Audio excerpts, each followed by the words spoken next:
Şəmkir rayonu 8-ci küçədə qanunsuz fəaliyyət göstərən stomatoloq Turqay adlı şəxsin qanunsuz fəaliyyəti və riskləri. Son dövrlər Şəmkir rayonunda fəaliyyət göstərildiyi deyilən stomatoloq Turqay adlı şəxsin fəaliyyəti ilə bağlı bir sıra ciddi narahatlıqlar var.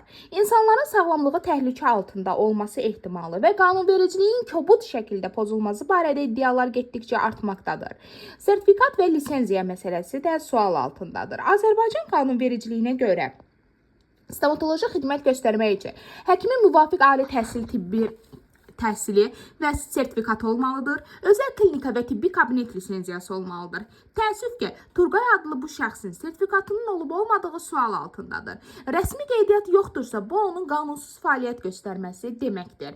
Bu cür hallarda tibbi xidmətdən istifadə edənlərin sağlamlığı üçün risklər çox yüksək olur.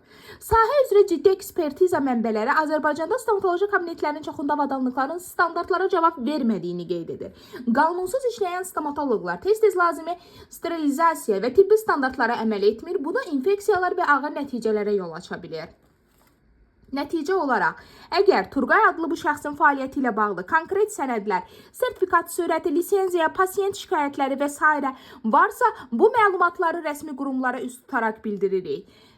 Yazıb sizə bildiririk ki, Turqay adlı bu şəxsin gördüyü bütün işlər ciddi sürətdə araşdırılmalı, barəsində lazımi tədbirlər görülməlidir. Məsələ ilə bağlı araşdırmamız davam edir. Qarşı tərəfin mövqeyini dinləməyə hazırıq.